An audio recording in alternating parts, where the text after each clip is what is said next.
What's going on, guys? So this is the first time you guys are actually seeing this car. This was actually my first BMW. So my first car was a 1981 Datsun 280ZX, which if you don't know what Datsun is, it's basically the Nissan Z before it became the Nissan Z, right? Super classic car. And the new Nissan, I want to say 350Z, the new 350Zs actually look like the Datsuns used to look.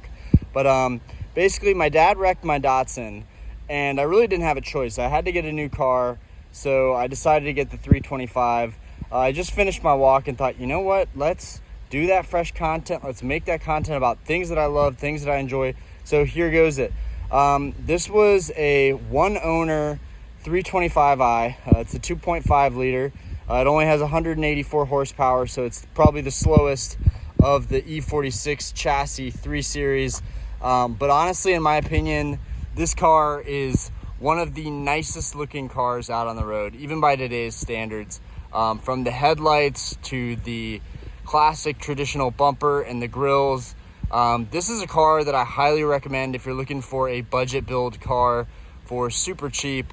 I think I spent about $7,500 on this card. On this card. See, I talk about cards so much. I spent about $7,500 on this car, and it was an all-cash deal. So that way I could get a slightly better deal on it.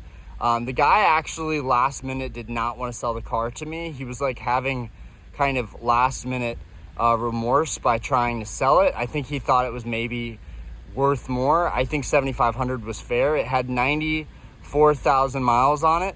So by no means was it a crispy, newer, low mileage car. But granted, this thing is a 2002 325i. It's not new by any standards, but you guys know I have the, well, you might not know, but I have this 325. I have the same E46 chassis M3. And then I have an E92 M3, and then I have a C63 AMG. So I have 4 cars. And this is kind of my beater car, but honestly it's one of my favorite cars. The window doesn't work, the rear bumper got hit at some point, and I just never even worried about it. I've just beaten this thing to crap. It has tons of miles on it now. It's got 140 something thousand miles on it.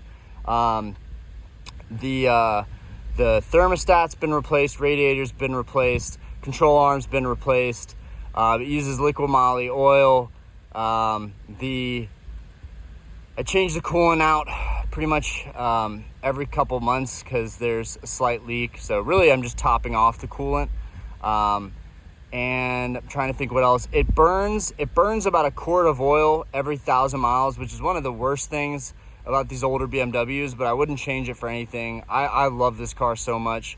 The AC doesn't work. Cold air does come out, but only if I have the window cracked. It kind of suctions it out, so I know it's probably the blower motor that needs to be fixed. If you're not a car guy, you're not going to care about any of this stuff, but it's important to branch my channel out a little bit. And I haven't been talking about my cars, and that's one of the things that I was into before I got into collecting cards. On top of that, I've always been a sneakerhead. I'm just wearing my Air Forces for today, but I'm gonna go into that at some point. But so here's what I've done to the car. So far the car is sitting on BC Racing coilovers. That's why it has like basically no clearance whatsoever. That's why it sits the way it does. It's super low to the ground. This makes turning in tight corners a lot easier. The car, I had custom wheels on the car, and I had sport tires on the car, but I bought nicer cars, so it really didn't make sense. So I sold the wheels for exactly what I paid for them, and I put the stock wheels back on. And honestly, the stock wheels on the E46 3 Series are trash, but these stock wheels on this one are honestly my favorites. I actually really like these, so much so that I never thought twice about getting new wheels. At some point, I busted the front bumper off the car and repaired it with a friend, and that's why you see these bolts. This is one of the things that I almost wish I hadn't done to the car, because it takes away from the smooth aesthetic of the car, but it does make getting the front bumper off really easy. So you guys can see there's like no clearance at all. I can barely even fit my fingers underneath the wheel well of the car, but that's how I like it. The hood is actually a replaced hood. When I dinged up my bumper, I ended up bending my hood. So I took this hood from pull apart and just really lucked out that there was literally a matching hood there. And this was like 3-4 years ago. So the fact that there was a hood for my car in the same color is ridiculously lucky. I think I paid like $300 for the hood. So this car's paint is Sapphire metallic. It's really a rare paint color. It's one of my favorites. The car just looks really sleek, and honestly, for being a 2002, this car still slaps today. I still think it's honestly one of my favorite cars of all time. I like the way that this car looks. It's very boxy. Everything from the side profile to the car, it looks like it's a regular sedan, and I kind of like that about it. It's kind of a sleeper, except it's not fast. Everything down to the boxy side mirrors. It is a sedan. I need to get the AC fixed so that Aspen and Diana can be in there comfortably. That's one of the issues with this. We usually use the Jetta, Diana's Jetta, because I need to get the AC fixed on this car. I did change the tails. The tails are European. It does have a custom magnaflow exhaust.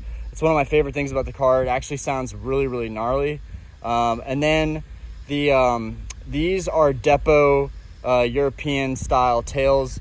In my opinion, it really, really looks good. There are so many new BMWs today. There's one right there, but it's got nothing on the classic appeal of the E46, in my opinion. This is why I highly recommend this car if you're looking to get a reliable old 3 Series. I think people have had bad luck with these, but for the most part, this car has been an absolute tank for me, and it looks great. Like from the back, this is one of the best looking cars in my opinion. But I also like the old boxy style of BMWs. And then the interior is really nothing crazy. And I've got my coolant and my oil to top off in the back. Here's the back interior. It's actually pretty spacious. The trim that I have in here is a platinum trim, so in my opinion, that's the best looking trim. And this is just a timeless dashboard. Honestly, this is one of the best cockpits in the car world, in my opinion. It never gets dated. It's timeless, in my opinion. It looks good. I like the analog style of everything. I just love this car, and honestly, I have 4 cars. I've been told by my parents, by Diana, by friends that I should sell this car, and I almost did at one point. And then when I had problems with my other cars, I just wished, I'm happy to have something that I can beat up on.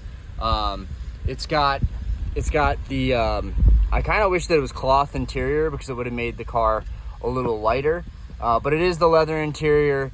You can see on the door panel, the leather is starting to come off, so I need to fix that. But for the most part, I really do like it. It has, other than getting the AC fixed, it has all the creature comforts. This version actually does not have a sunroof. Most of these E46s are going to have a sunroof. So this one was imported from Africa, actually, and it is the Slicktop version. So that's why it doesn't have a sunroof on the top. One, that makes the car lighter. That's probably why I feel like I have a zippier E46 than most people. But I think one of my favorite things is honestly the headlights. For me, it's really, really hard to have a good pair of headlights, and I feel like on most cars that are modern, I really don't like the headlights. I would dare to say that I like these headlights more than the M3 headlights. But anyways, that's basically the whole spiel on the car. There's nothing done in the engine bay. The car isn't tuned or anything like that, even though I feel like a lot of people are doing like shark tuning, stuff like that. And then a cockpit view. In my opinion, this is one of the nicest cockpits. It just never gets old to me. So yeah, let's go ahead and start her up.